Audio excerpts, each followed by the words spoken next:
C'est avant tout l'apôtre pour cet honneur qu'elle m'accorde de pouvoir venir ce jour apporter la parole, apporter mon petit grain à moi, en espérant qu'en ce jour, le Seigneur fasse quelque chose dans la vie de quelqu'un. Et j'en suis persuadée que Dieu va faire du bien à une personne aujourd'hui. Amen. Avant toute chose, depuis qu'elle m'a parlé, il y a un chant qui est monté dans mon cœur, je ne sais pas pourquoi, mais ça ne me quitte pas. Et je ne sais pas si vous connaissez, en tout cas si vous connaissez, ça me ferait plaisir que vous puissiez m'accompagner. Le chant il dit: Jésus, nous te couronnons, nous te proclamons, tu es présent au milieu de nous. Ah, mais on connaît. Nous t'élèvons par nos chants. On reprend. Jésus, nous te couronnons. Nous te proclamons roi. Présent au milieu de nous. Nous t'élèvons par nos chants. Nous t'exaltons et nous t'adorons. Et nous t'exaltons.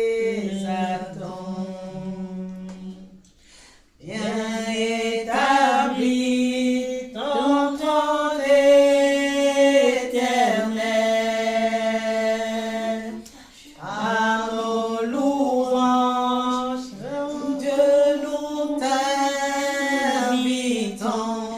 Viens Jésus, prends la place du roi. Oh, nous t'adorons et nous t'exaltons.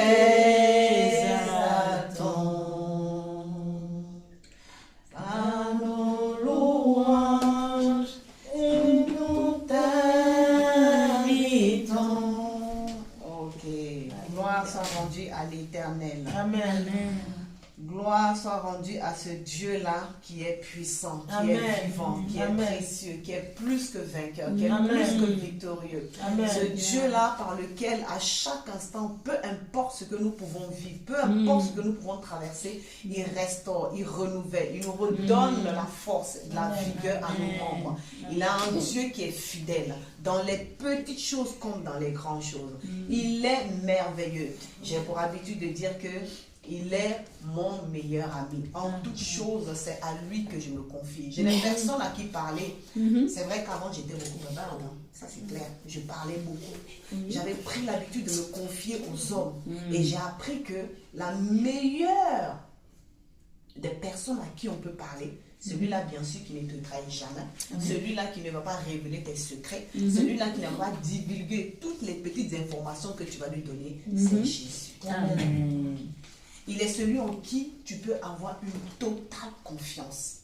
Et quand je dis une totale, mais c'est une confiance aveugle. Et aujourd'hui, j'étais en train de parler avec l'un de mes fils et je lui disais que mais c'est bizarre parce que on a tendance à douter de Dieu. Mais comment c'est possible qu'on peut douter d'un Dieu qui a été présent envers toi? Et je lui disais que oui, effectivement, c'est compliqué, c'est bizarre parce que j'ai une assurance bizarrement quand il s'agit de ma soeur. Je sais que lorsque je l'appelle, peu importe les problèmes que je vais avoir, elle va être juste envers moi. Ce que je vais lui expliquer, la situation que je vais exposer, elle sera impartiale. Si j'ai tort, elle ne va pas me dire que non parce que je suis sa soeur. Il faut qu'elle me caresse dans le sens du poil. Elle va me dire cache. Mademoiselle, tu as mal agi. Parce que tu es comme ça, c'est comme ça, c'est comme ça. Donc, de ce côté, j'ai une assurance que si j'appelle ma soeur pour lui expliquer un problème, elle va me dire la vérité. C'est ça. Si j'ai un problème financier, je sais que j'appelle ma soeur, même si elle ne peut pas me donner, Mais je sais qu'elle va me trouver une solution. Mais bizarrement, ce Dieu-là qui a été avec moi toute ma vie, depuis que je suis enfant, qui a su me protéger, qui a su veiller sur moi, qui m'a donné tout ce dont j'ai besoin, lorsqu'il me dit, ah, je vais t'offrir ça ou je vais te donner ça, il y a des jours, je pensais, puis j'ai dit, mais est-ce que ça, c'est vrai? Non. Est-ce que c'est sûr qu'il va me donner? Pourquoi? Parce que ça tarde. Parce que je n'ai pas la réponse immédiatement. Je n'ai pas ce que je veux à l'instant T. Donc, je commence à douter de Dieu. Mais comment ça se fait? J'ai dit, non, il y a quelque chose qui ne va pas. Il faut qu'on revoie notre façon de croire en ce Dieu. Il faut qu'on revoie cette manière qu'on a de communiquer avec ce Dieu-là. Mais pourquoi je n'arrive pas à croire en lui? Parce que tout simplement, je n'ai pas cette proximité. Je n'ai pas cette intimité. Je n'ai pas ce rapprochement que j'ai avec lui, que j'ai avec ma soeur. C'est-à-dire que j'ai pris une habitude que lorsque j'ai un problème, la première personne à qui je vais penser, c'est ma soeur. La première personne à qui je vais penser, c'est mon ami. La première personne à qui je vais penser, c'est mon mari. Alors qu'en temps normal, c'est à lui que je dois penser. Parce que c'est lui qui est présent partout. La Bible dit qu'il est omniscient, omniprésent, omnipotent. Comment ça se fait qu'il est partout avec moi? Il entend tout, il voit tout, il sait tout. Mais c'est celui-là que je pense au second plan. Je ne pense pas à lui premièrement. Je pense toujours à lui au deuxième plan. Et ça, c'est compliqué. Vraiment. Que Dieu bénisse. Que Dieu nous bénisse. Que Dieu nous donne vraiment cette sagesse-là de pouvoir comprendre qu'on a un Dieu qui est présent avec nous. Amen. Je ne sais pas pourquoi je sens mon sang, mais ça me dérange. Sois béni, Saint-Esprit. On va prendre le livre d'Ézéchiel. Ézéchiel 37. Amen.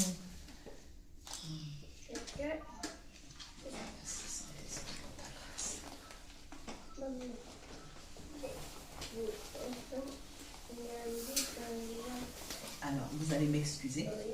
Je ne sais pas si quelqu'un peut lire parce que si moi je lis là, ça va être dangereux. Parce qu'à l'heure actuelle là, mes lunettes.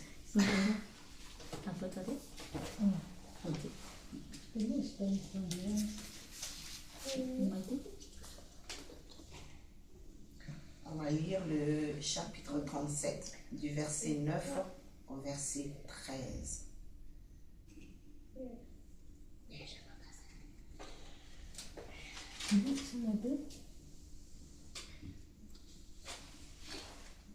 Tiens.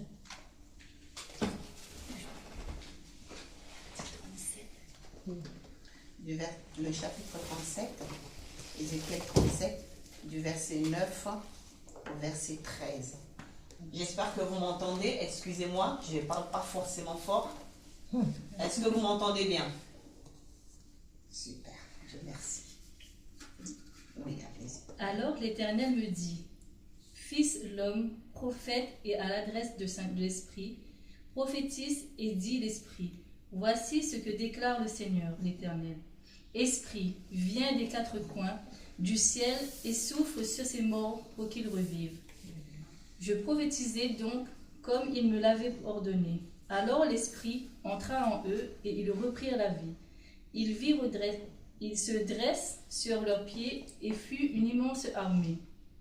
Il me dit, Fils l'homme, ces ossements-là représentent toute la communauté d'Israël. Voici ce qu'ils disent. Nos os sont desséchés, notre espérance s'est évanouie, la vie nous a été arrachée. C'est pourquoi prophétise et dit voici ce que le Seigneur, dit le Seigneur, l'Éternel. Je vais ouvrir vos sépulcres et je vous ferai remonter de vos tombes à mon peuple. Je vous ramènerai dans le pays d'Israël. Et vous reconnaîtrez ce que je suis, l'Éternel. Alors j'ouvrirai vos sépulcres et je vous ferai remonter de vos tombes. Ô mon peuple. Amen. Amen. Amen. Ça, c'est parole de vie, c'est ça? Effectivement. Ok, donc je vais lire. Je vais me débrouiller. Je pense que je vais y arriver. Ça, c'est la version 8 secondes. Il me dit, je lis la parole au nom de Jésus. Il me dit, prophétise et parle à l'esprit. Prophétise, fils de l'homme, et dis à l'esprit, ainsi parle le Seigneur l'Éternel. Esprit, viens des quatre vents. viens, souffle sur ces morts et qu'ils revivent. Je prophétisais selon l'ordre qu'il m'avait donné. Et l'Esprit entra en eux. Et ils reprirent vie. Et ils se tinrent sur leurs pieds. C'était une armée nombreuse, très nombreuse. Il me dit, fils de l'homme, ces os, c'est toute la maison d'Israël. Voici, ils disent, nos os sont desséchés. Notre espérance est détruite. Nous sommes perdus. Prophétise donc et dis-leur, ainsi parle le Seigneur l'Éternel. Voici, j'ouvrirai vos sépulcres, je vous ferai sortir de vos sépulcres, ô mon peuple, et je vous ramènerai dans le pays d'Israël. Et vous saurez que je suis l'Éternel, lorsque j'ouvrirai vos sépulcres et que je vous ferai sortir de vos sépulcres, ô mon peuple. Amen. Amen. Amen. Amen. Amen.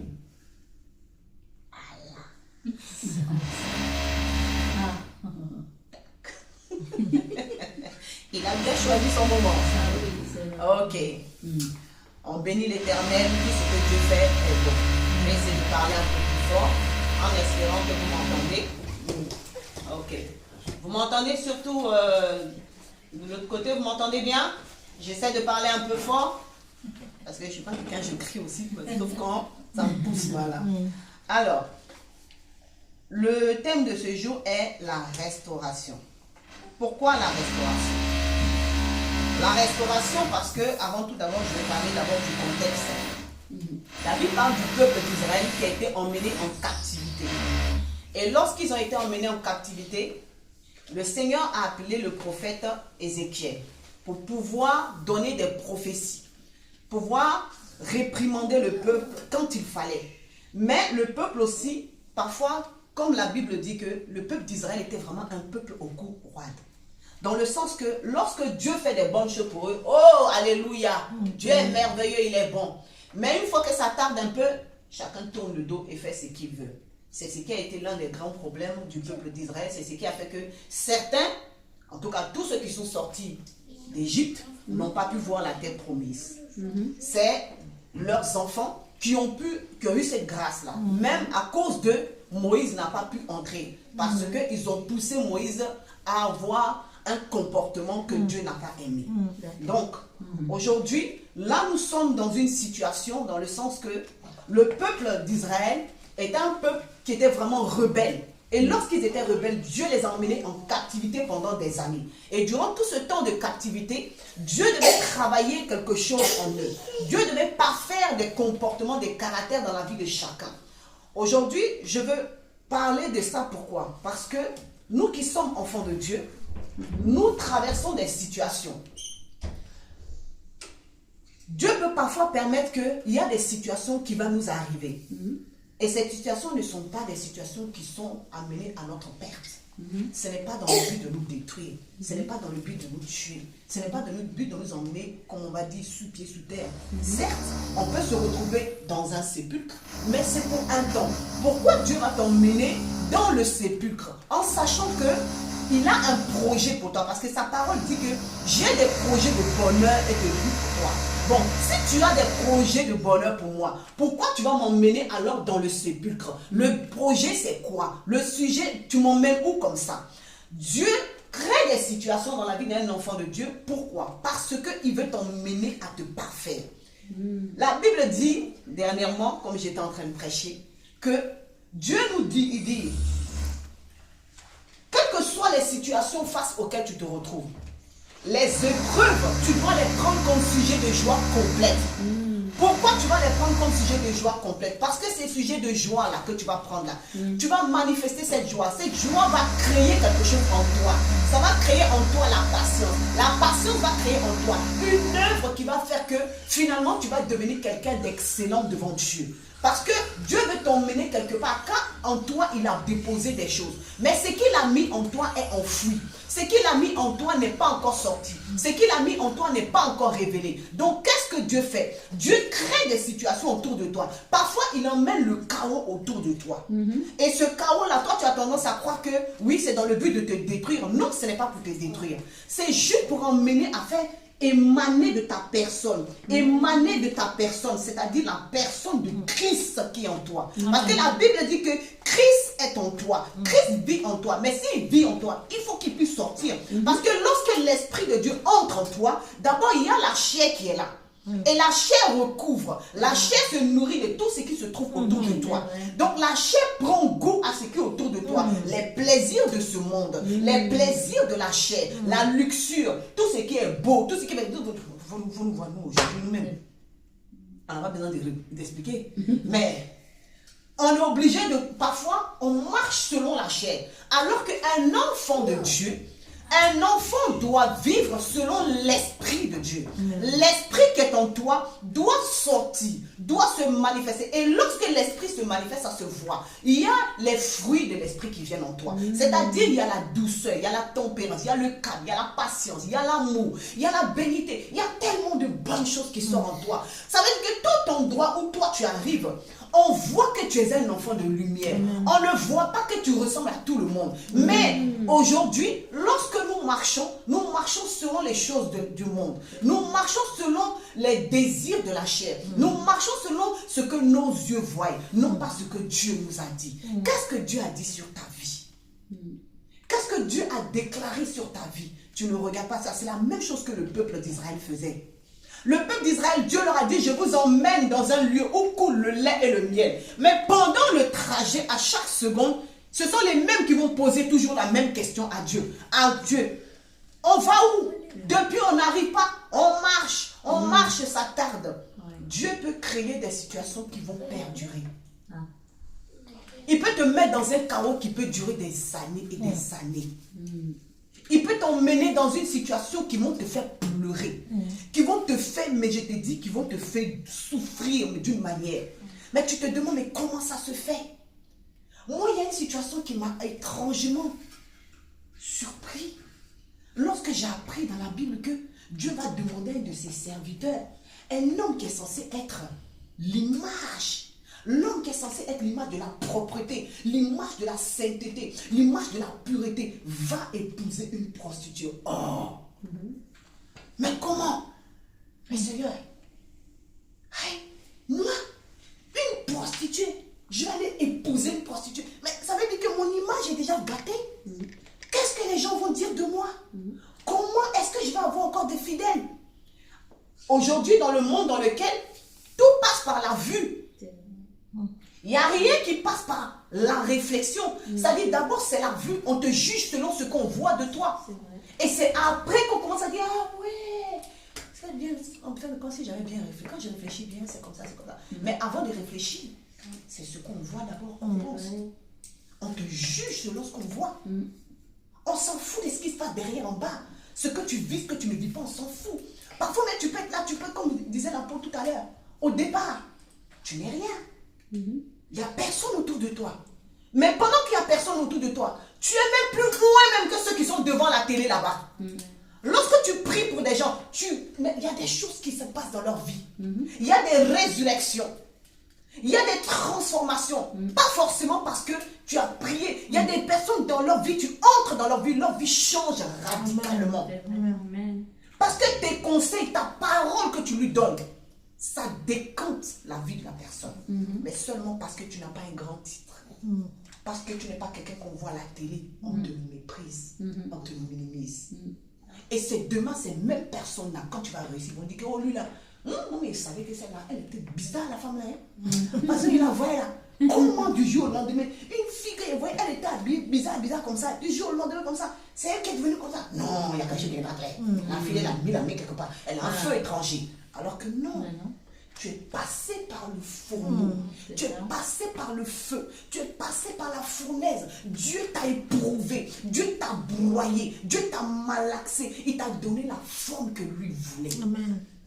Parce que pendant tout ce temps que tu es là, il t'a mis jusqu'à même un moment donné, tu es arrivé même jusqu'à même dans le tombeau.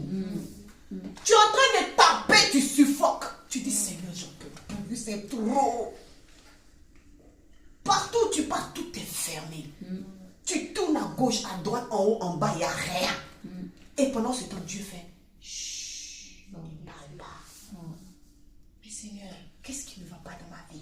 Et puis lui, il te regarde. Seigneur, papa, tu cries. Lui fait silence. Et puis il dit, je vais voir comment tu vas t'en sortir, mon enfant. Je vais voir comment tu vas réagir face à ces situations. Est-ce que tu vas compter sur moi? Ou est-ce que tu vas te retourner vers le monde? Est-ce que tu vas compter sur moi? Ou est-ce que tu vas regarder à ton frère et à ta soeur?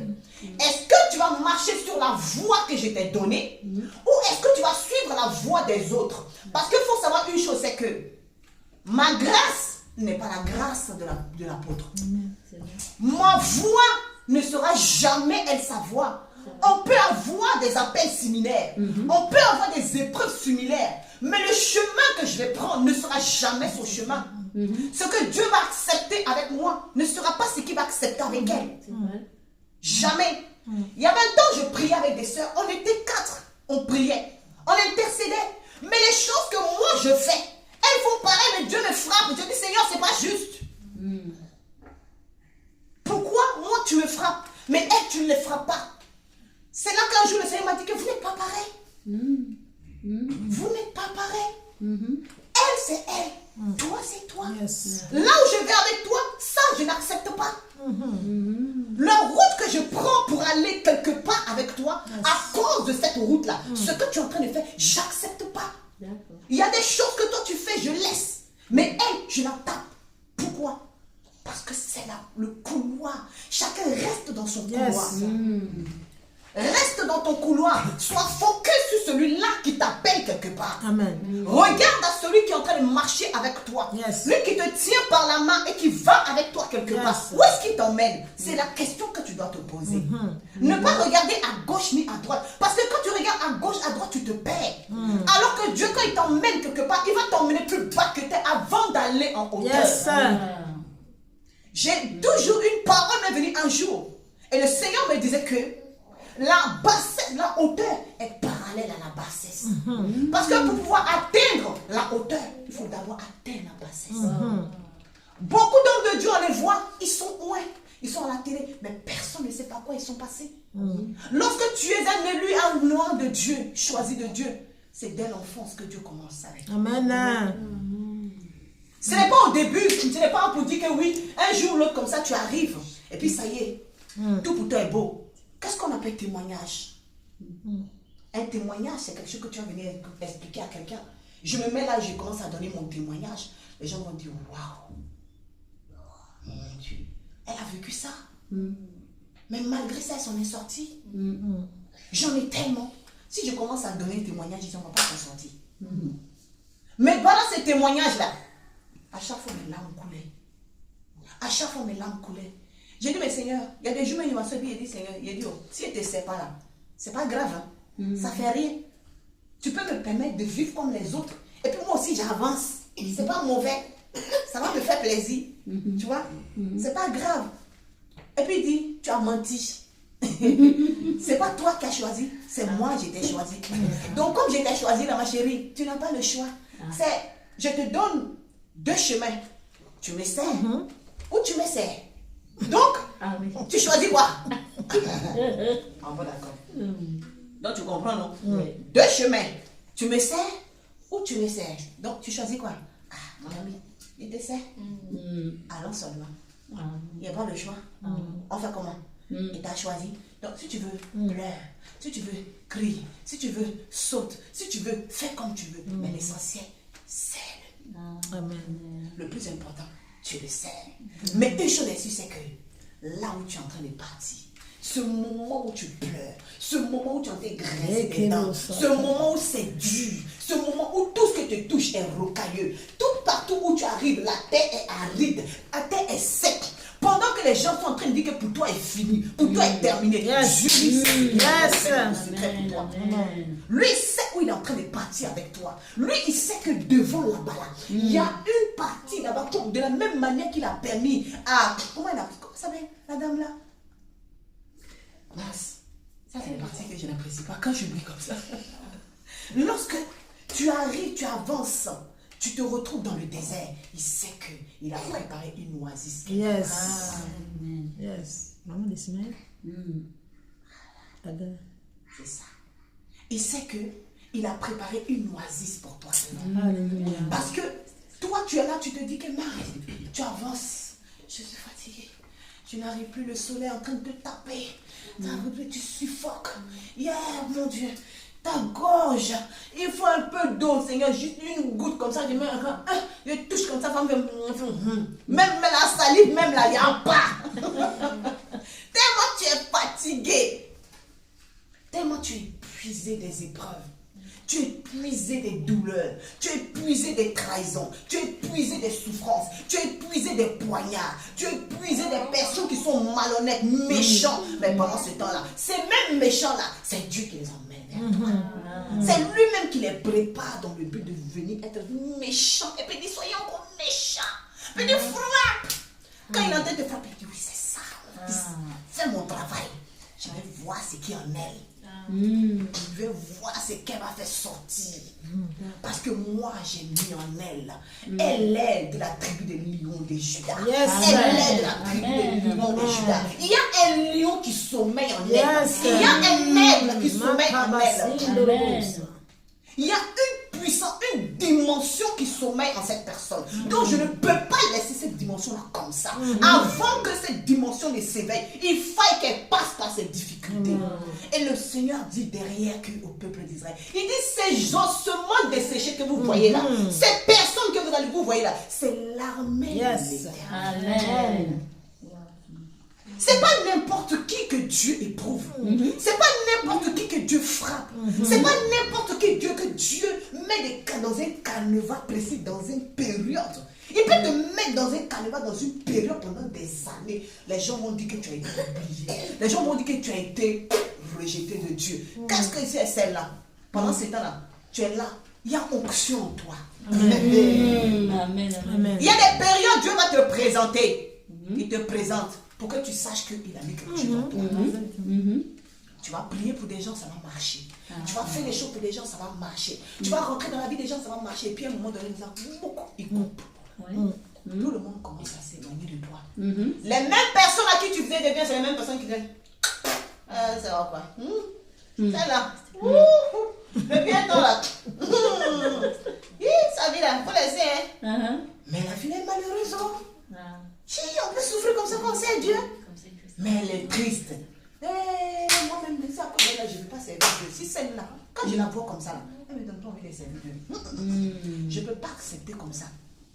C'est les mêmes-là qui vont te critiquer. C'est les mêmes-là qui vont t'insulter. C'est les mêmes-là qui vont te rejeter. C'est les mêmes-là qui vont te pointer du doigt. Mais pendant que ils sont en train de te pointer du doigt, Dieu est en train de préparer ta restauration. Amen. De préparer ta résurrection. La Bible dit que Jésus est passé par un chemin. Pendant qu'il était en train de marcher sur le chemin, il partait quelque part. Pendant qu'il allait quelque part, sur le chemin, il fallait qu'il prenne ce chemin. Il fallait qu'il passe par ce chemin. C'était un passage obligatoire pour lui. C'est pour cela que lorsque Ponce Pilate lui a dit, j'ai la possibilité de te donner la liberté, il dit, tu peux rien faire pour moi. Si ce n'est pas mon Père qui te donne l'autorisation, toi tu peux créer quoi dans ma vie? Est-ce que toi tu peux m'apporter la liberté? Non, ce n'est pas toi qui vas m'apporter la liberté. Toi, tu ne peux pas m'apporter la liberté. C'est mon Père qui peut m'apporter la liberté. Mais pendant ce temps, le peuple d'Israël croyait que lorsque Jésus était en train de marcher jusqu'à la croix, quand il a rendu l'âme et que la terre a tremblé, tout a tremblé, c'était fini. Les ténèbres pensaient que c'était terminé pour lui. C'était fini pour lui. Mais ils ne savaient pas qu'il était entré dans le sépulcre et que 3 jours après, il allait ressusciter. Ils n'avaient pas compris que tout ce temps-là qu'il avait été mis dans le sépulcre, c'est 3 jours après, il allait ressusciter.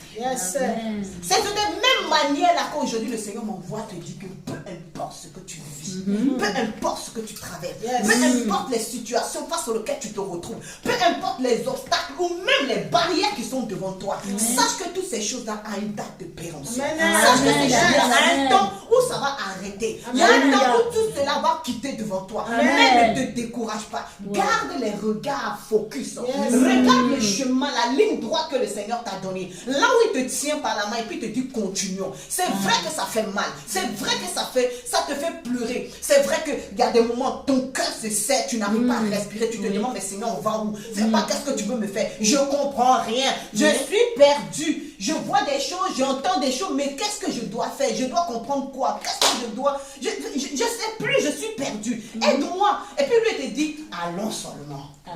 Reste tranquille. Avance seulement. Reste tranquille, on avance. J'avance. J'avance. Il dit, va en eau profonde. Il dit, ah tiens, tu veux me noyer ou c'est comment? Seigneur, vous me dites, je ne sais pas nager, tu me dis, on va à l'eau profonde. C'est comment? Aïe, si c'est pas me noyer, ça c'est quoi ça? Il dit, non, ne t'inquiète pas, tu ne vas pas être noyé. Je suis avec toi. Amen. Il dit, ne crains rien, car je suis avec toi. Amen. Pourquoi il peut te dire, ne crains rien, car je suis avec toi? Ah, c'est là que je me suis rappelé que quand j'étais enfant, j'étais petite. Je ne sais même pas même qui on appelle Jésus. Je ne sais même pas même qui on appelle l'agneau de Dieu. Je ne sais même pas qui on appelle le lion de la tribu de Juda. Mais à chaque fois que j'étais triste, je levais les yeux dans le ciel. En Afrique, il fait toujours beau. Je vois les nuages qui forment un lion et un agneau. Tous les jours, les deux à côté. Il y a des jours, selon quand je suis... Ça, je ne sais pas comment je peux dire ça. Je vois un lion. Il y a des jours, je vois un agneau. Il y a des jours, je vois les deux ensemble. Et puis je dis, ah, il a dit les animaux, ils sont jolis, oh. Ça, c'était moi ma façon de voir. Oui, c'est joli là.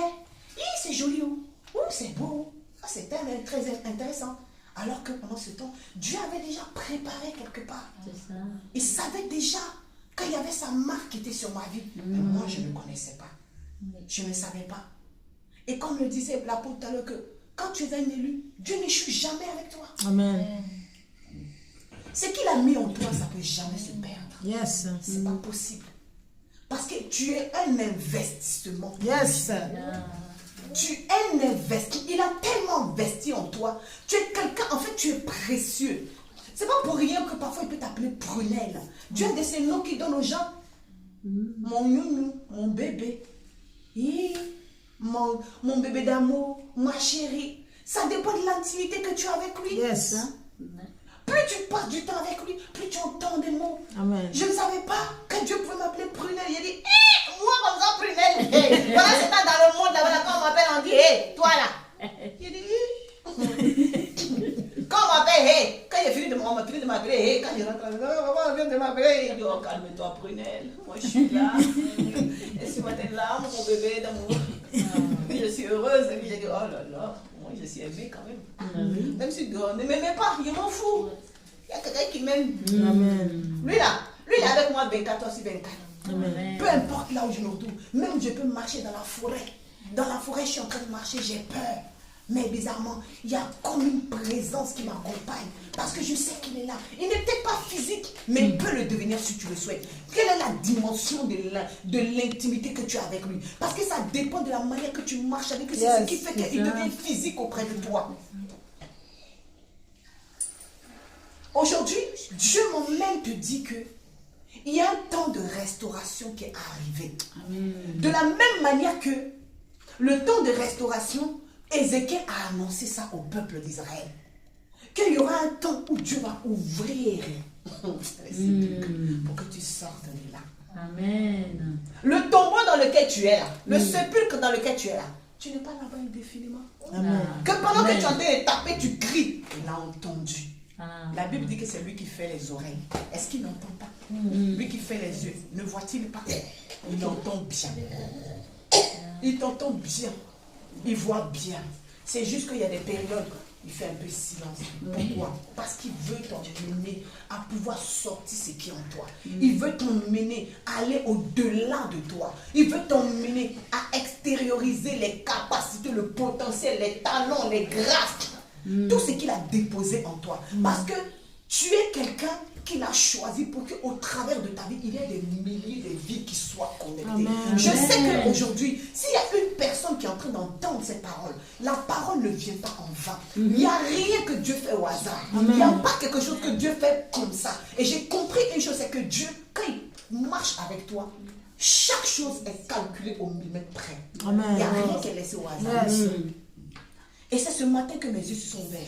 Là où moi je vis, le secteur où je vis, le nom de ma ville, le nom de mon quartier, le nom de, comment ça s'appelle, mon adresse, le lieu de mon arrêt. J'ai dit, toutes ces choses correspondent à ma personne. Toutes ces choses correspondent à mon identité, à qui je suis. Je suis restée étonnée, j'ai dit, mince, mais comment ça se fait que c'est maintenant que je vois ça? Je me suis rendu compte que je ne suis pas très loin d'un carrefour. Il y a 2 carrefours auprès de moi. Et c'est des carrefours stratégiques. Vous voyez que Dieu ne pose pas des actions inutiles. Si tu t'assois, tu vas comprendre pourquoi Dieu a choisi que tu vas venir habiter là. Pourquoi il va choisir tel nom de famille pour que toi tu le portes. Ton prénom, quelle est la signification de ton prénom? Quelle est la signification du nom de famille que tu portes? Mince, mais c'est quelque chose de tellement puissant.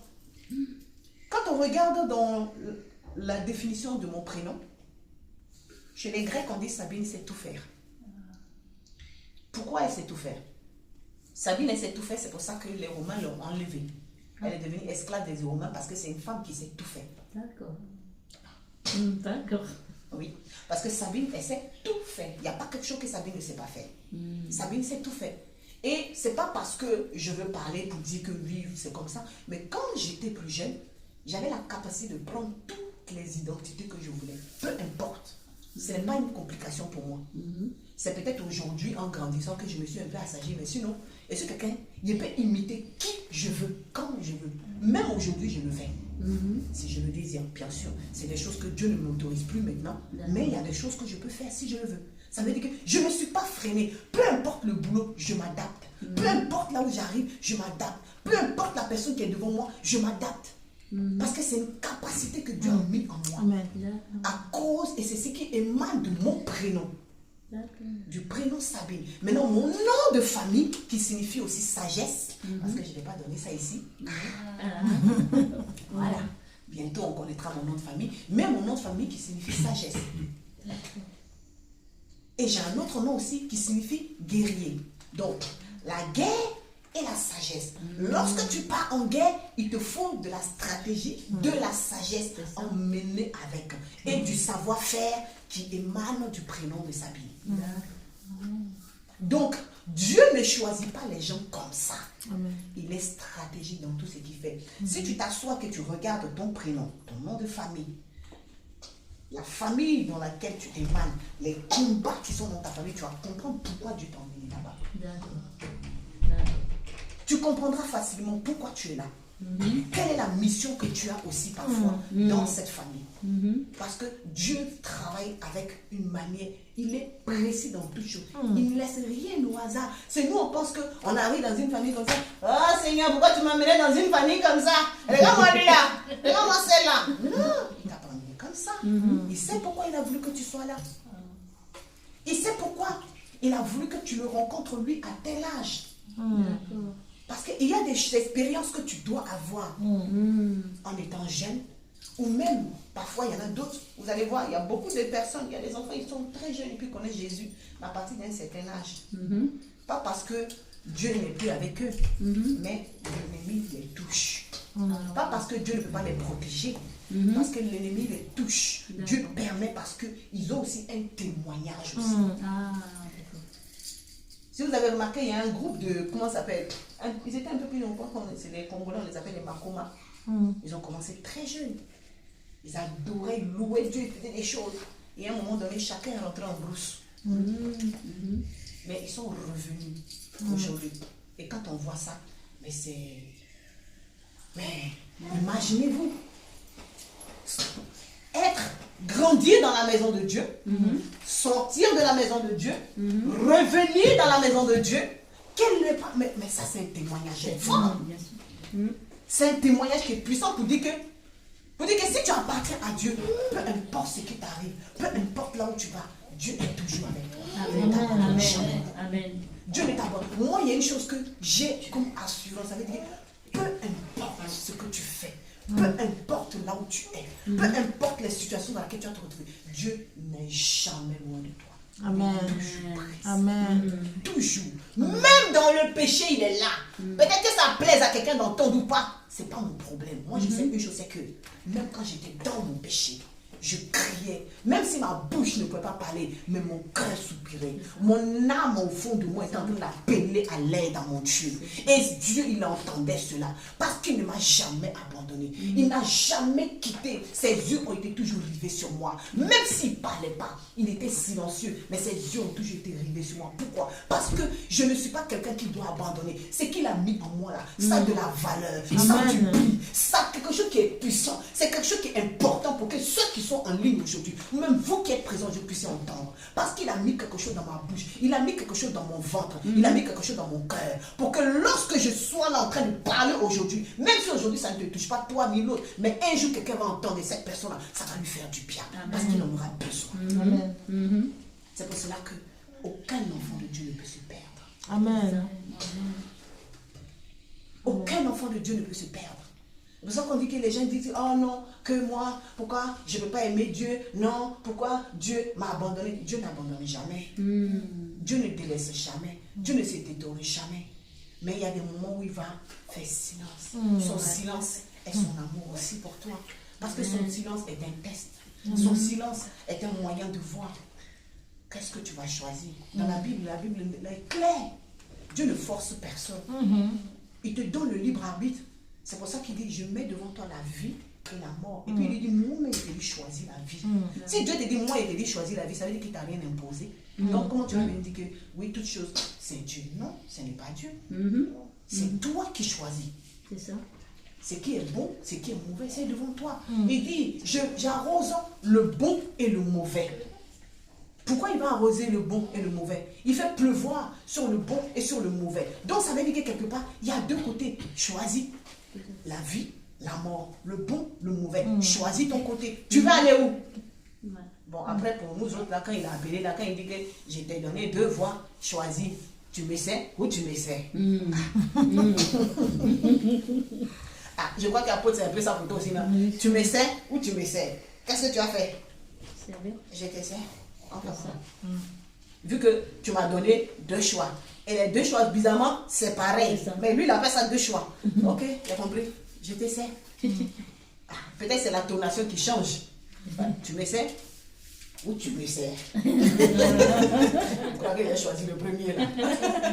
Donc, vous voyez que Dieu, il fait chaque chose en son temps pour la vie de chacun que nous sommes. Tu vas rester dans un temps où le tombeau va t'avaler pendant une période. Mais il y a un temps où Dieu va venir ouvrir ce tombeau pour te faire sortir. Parce qu'il dit que toi et ta famille, toi et ta maison, vous êtes de la maison d'Israël. Vous n'êtes pas comme tout le monde. Ta maison que Dieu t'a donnée. Et ça, c'est un point qui est important. La maison que Dieu t'a donnée. Ta maison, c'est quoi? C'est toi, tes enfants. C'est toi, ta famille. C'est toi, tous ceux qui sont autour de toi. Ces gens-là, vous êtes la maison d'Israël. Vous n'êtes pas des personnes qui doivent se perdre. Ça veut dire que même si tu n'as pas la capacité de pouvoir aider dans le secret, si les enfants ne veulent pas t'écouter, ou même je ne sais pas qui ne veut pas t'écouter, dans le secret, tes genoux, dans le secret, ta voix peut monter et Dieu lui sait ce qu'il fait. Seigneur, mets de l'ordre dans ma maison. Seigneur, mets de l'ordre dans la vie de ces enfants-là. Parce qu'ils ne veulent pas m'écouter, je vais faire comment? Ma voix n'est pas assez forte peut-être aujourd'hui. Peut-être que c'est toi qui ne permets pas. Ça veut dire que Dieu veut que ces enfants aient eux-mêmes leur propre expérience. D'accord. Je me souviens, il y a 20 ans, je me levais devant Dieu. Chaque jour, je venais, je présentais chaque situation. Je peux prendre des heures et des heures. Chaque enfant, je présente. Je vais présenter l'école, le match. Je dis chaque projet, chaque truc, je vais mettre ça devant lui. Il y a un moment donné, le Seigneur a dit, écoute, il a eu tel âge. Elle a eu tel âge. Même si tu pries là, je n'écoute plus ta voix. J'entends, je veux écouter lui-même sa propre voix. Il dit, ah bon? Donc il vient, parfois quand il fait des choses, je viens, Seigneur, Seigneur, Seigneur, Seigneur, Seigneur. Il dit, hé, chut, je ne veux plus t'entendre. Laisse-les. C'est eux-mêmes leur voix que je veux entendre. Et Dieu commence à parler. Quand ils sont à cet âge-là, c'est à nous de faire. À partir d'un certain âge, ce n'est plus nous. C'est eux-mêmes. Mais toi, ce que tu peux faire, Seigneur, aide-le. Seigneur, mets de l'ordre. Seigneur, interviens. Seigneur, fais quelque chose. Dans notre maison, nous devons imposer le règne de Dieu. Amen. Dans notre maison, nous devons imposer le règne de Dieu. Les mauvais esprits n'ont pas leur place dans nos esprits, dans notre maison. Les esprits ne peuvent pas toucher la vie de nos enfants comme ils veulent. Et justement, c'est pour ça que je vais vous donner un témoignage. Je me suis levée un jour, pendant toute une période de 2 semaines pleines, on était dans le temps de prière je priais tout le temps avec mes enfants. Et une seule fois, comme ça, un jour, j'ai dit, bon, on va prier ce soir, on va invoquer le sang de Jésus. J'ai bien fini. On va, comment ça s'appelle, invoquer le sang de Jésus. Et les enfants, ils étaient étonnés, ils me disent, bon, invoquer le sang de Jésus aujourd'hui, comment ça se fait? Bon, ok, il n'y a pas de problème, on invoque le sang de Jésus, d'accord. Et juste après ça, le matin, très tôt, je me levais. J'ai dit, bon, demain matin, je dois me lever tôt, je dois aller pour aller faire une salle de décoration. Je dois aller décorer une salle, quoi, mais dans une autre ville, que je ne connais même pas d'ailleurs. J'ai dit, bon, ok, je dois y aller. Donc, les enfants, le matin, d'habitude, c'est ma grande qui se réveille. Et là, mon petit, son frère, celui qui la suit, il me dit, ah, maman, aujourd'hui, c'est moi que tu dois réveiller. Parce que je vais m'occuper de mes soeurs, je protégerai mes soeurs. Ah bon? D'accord. Pendant ce temps, il était tout frêle comme ça. Il avait à peine 10 ans. Il était tout frêle comme ça, petit comme ça, son petit corps. Et tout le monde se moquait de lui parce que même à l'école, on lui disait qu'il était comme une demoiselle. Il était tout frêle. Donc on le pousse comme ça. Ah, il m'a fait mal. C'était tout ça. Voilà, c'était que ça. Et j'ai dit, bon, ok. Et le matin, quand je me lève, automatiquement, je vais sur ma grande. Et là, le Saint-Esprit me rappelle pour dire que le petit, il a dit, tu le réveilles. Va me réveiller. Je dis, ok. J'hésite. Moi, je viens, je me réveille. Et je lui dis de fermer la porte. Et quand il ferme la porte, je vois la porte qui graisse facilement. Je dis, je viens, je toque. Donc, même, ne serait-ce même que pour ouvrir la porte, c'est difficile. Donc, je lui donne quelques consignes encore. Et puis, je lui dis le sang de Jésus. Après, il ferme la porte. Mais c'était difficile. Donc, quand je pars, en partant, il y a quelque chose qui m'a dit, va prier sur la porte. Je retourne, je pose la main. Je dis, Seigneur, je te remets mes enfants. Je ne sais pas ce qui va se passer derrière moi, mais je m'en vais pour te servir. Je ne vais pas me promener. Peu importe ce qui se passe, parce que mes enfants sortent de cette maison sains et saufs. Et puis je suis partie. Sur le chemin, il était 5 h du matin. Je croise une vieille dame, toute seule dans la rue. Pendant ce temps, moi j'étais dans un quartier très dangereux, Saint-Denis, où personne ne peut se promener à des heures tardives comme ça, surtout une vieille dame. Soit tu vas te faire agresser, soit... Mais en tout cas, il y aura toujours quelque chose. Donc moi-même qui suis une jeune dame, là, si on était sortie, je me dis, comme je suis dans le quartier, je me dépêche, parce qu'on ne sait jamais qui je peux croiser. C'est ça. Voilà. Et elle est marchée tranquille, elle sa petite canne. J'ai dit, quand je l'ai vue de loin, j'ai eu peur. J'ai dit, mon Dieu, j'ai dit, mais ça c'est quoi ça? Donc elle était sur un trottoir, moi j'étais sur le même trottoir. Donc j'ai dit, je vais changer de trottoir pour ne pas la croiser. Oui. Mais je ne sais pas dans quel moment, le temps que j'arrive sur mon trottoir, la dame qui était loin, elle était déjà à mon niveau, elle me traverse. J'ai dit, mon Dieu, quand je regarde, qu'est-ce que je vois? Un museau. Ma tête a commencé à gonfler. J'ai dit, mon Dieu, mon Dieu, mon Dieu, mon Dieu, mon Dieu, mon Dieu. Je commence à gratter la tête. C'est le genre, comme, je ne sais pas comment je peux vous expliquer, une sorte de fourmillement bizarre que j'ai ressenti. J'ai commencé à prier sur le trajet jusqu'à ce que j'arrive là où je partais. Et j'appelle mes soeurs, j'explique, on prie, on prie, on prie. Et même pas. Je me réveille parce que j'étais partie pour décorer pour un mariage, mais c'était gratuit. C'était, voilà, c'était juste du bénévolat que je t'avais fait. Et ce jour-là, je finis. Vers 11 h, mon téléphone sonne. J'ai la copine de ma fille qui m'appelle. Tata, oui, je t'appelle, c'est pour dire qu'il y a eu le feu à la maison. J'ai dit, hein, il y a eu le feu à la maison. J'ai dit, ma fille, qu'est-ce que tu dis là? Oh, arrête tes comédies là, arrête de rigoler comme ça. J'ai dit, ma puce, on ne blague pas comme ça. Elle me dit, non, tata, il y a eu le feu à la maison elle a pris feu. Là, et tout est brûlé dans la maison. J'ai dit, ah, tout. Elle me dit, tout a brûlé. J'ai dit, oh, ma puce, merci. J'ai dit, attends, je commence à demander, étends. Je demande, elle dit, non, il va bien. Je répète les noms, au moins 4 fois. Le nom, et j'avais laissé 4 enfants dans la maison en partant. Faut me voir le taxi direct, j'arrive, je vois la police, je vois les pompiers, je vois les services sociaux, parce que ma grande à l'époque, elle avait que 16 ans. C'est la grâce que j'avais eue, parce qu'elle avait 16 ans, donc je les avais laissés, je rentre à la maison, et je me rends compte que tout a pris feu dans la maison.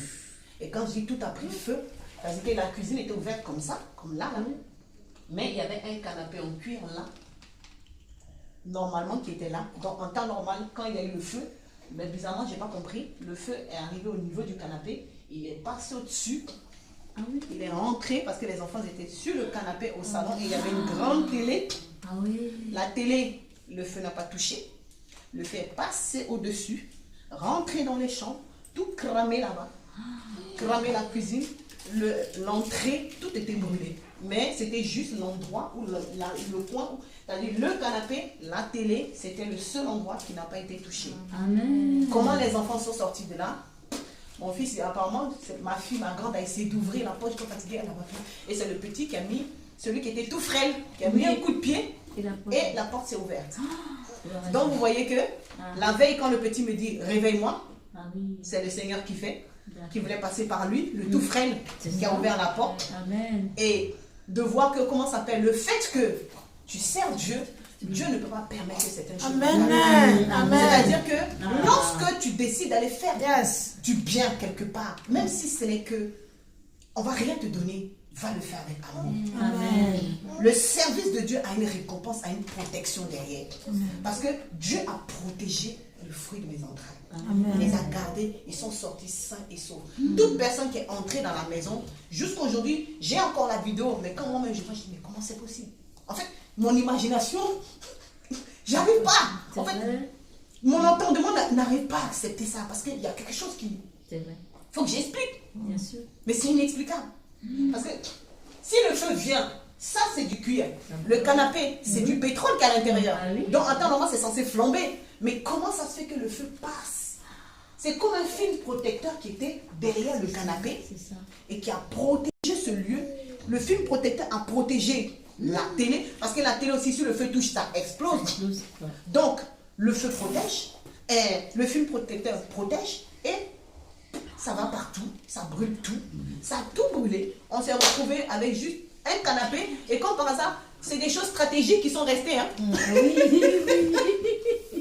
En gros, Dieu s'est organisé à ce qu'on ait des minimums de besoins. Ça dit qu'il y a eu quelques vêtements des enfants, Oui. quelques vêtements pour moi, et il y a eu un matelas, mon matelas, plus quelques draps qui n'ont pas pris feu. Tout le reste a cramé. J'ai dit ouais. Quand j'ai eu ma nouvelle maison, je me suis retrouvée à ça, puis je suis là, puis je regarde les affaires à la maison, j'ai dit ouais. Non Seigneur, tu connais, tu travailles bien. Il fait toutes choses.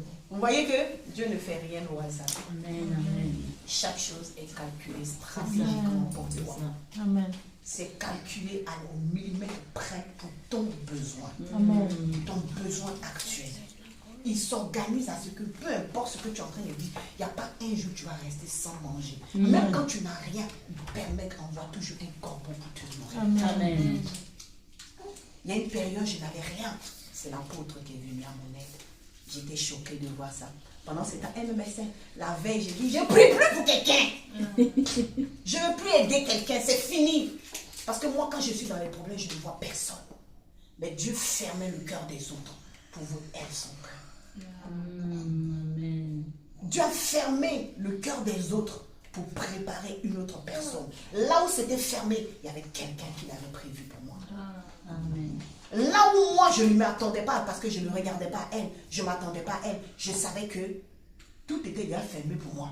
Où je suis là, j'attends seulement et puis bon, voilà.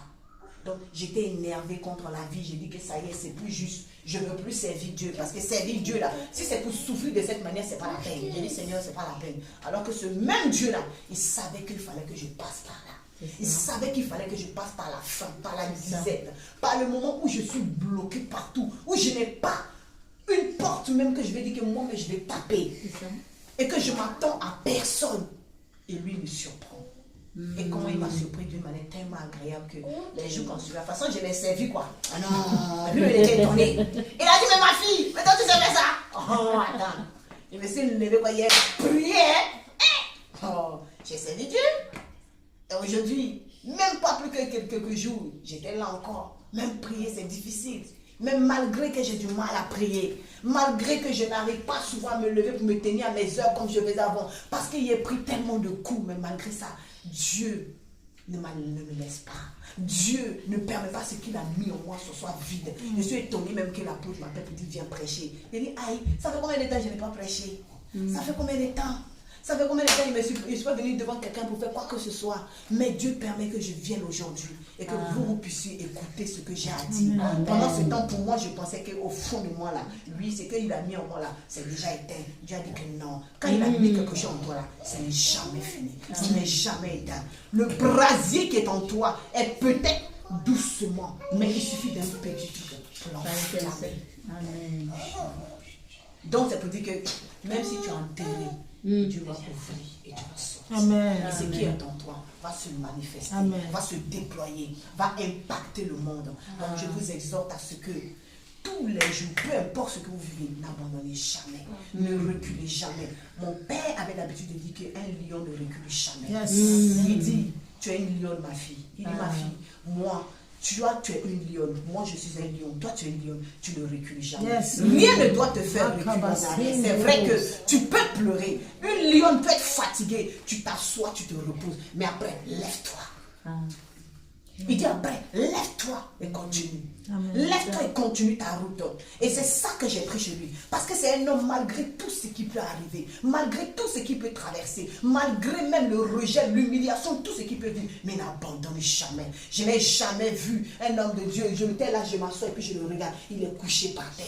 Il pleure le Seigneur. Seigneur, j'ai besoin de toi. J'étais là comme ça, je suis tout choqué. J'ai dit, ah, donc aussi les hommes de Dieu aussi pleurent. Ah bon, ça m'avait surpris. Mais ça m'a donné encore plus d'aimer Jésus. Parce que je me suis dit que mince, un monsieur comme lui va se mettre par terre pour pleurer le Seigneur. Parce qu'il veut retrouver son Dieu. J'ai dit waouh. J'ai dit waouh. Moi aussi, ça m'a donné l'amour de ce Dieu-là. Ça m'a donné la soif de ce Dieu-là. Ça m'a donné le désir de ce Dieu. Ce qui fait que peu importe ce que je peux traverser, même quand je suis au plus bas que terre, même si je suis au fond de la tombe, je continue toujours à taper, à taper, à taper. Parce que je sais qu'aujourd'hui, ce jour où je suis en train de parler, c'est le jour où Dieu a ouvert le tombeau pour moi. Amen. Et je sais aussi qu'il a fait aussi pour vous. Amen. Je sais que peu importe ce que vous êtes en train de traverser, aujourd'hui est le jour où Dieu ouvre le tombeau. Yes. Amen. Aujourd'hui est le jour où Dieu ouvre le tombeau pour vous faire sortir de là où vous êtes. Vous êtes aujourd'hui devenus des personnes ressuscitées. Parce qu'aujourd'hui, tout ce qui était mort en vous est ressuscité. Amen. Vous recevez la restauration Amen. au nom de Jésus-Christ. Je le déclare. Je ne sais pas pourquoi chanter parler comme ça, mais je déclare que vous recevez la restauration. Papa, je ne sais pas pourquoi depuis, mais je reçois que tu reçois ta restauration. Tout ce qui pouvait te fatiguer, tout ce qui pouvait t'affaiblir, tout ce qui pouvait être là comme sujet de peur ou même d'inquiétude, ce qui faisait que tu pleurais même dans le secret. Sache qu'aujourd'hui tout ça prend fin. Amen. Amen. Est-ce que tu m'entends? Amen. Je te le dis, hein. Je ne sais pas pourquoi je le dis, hein, mais je le dis avec assurance qu'aujourd'hui tout prend fin. Je te donne 3 mois, papa. Je suis devant caméra et puis je te parle. Je te donne 3 mois. Tu vas donner des nouvelles à maman. Amen. Elle va venir pour moyen dans ta vie. Amen. Elle va dire que des choses se sont passées. Je n'ai rien fait. Elle a travaillé avec toi. Mais tout le fruit du labeur qu'elle a eu dans ta vie, en 3 mois, tu vas le voir. Amen. Et tu vas glorifier le nom de Yes. l'Éternel. Amen. Que Dieu te bénisse. Amen. Que Dieu te bénisse. Amen. Est-ce que je peux prier pour toi?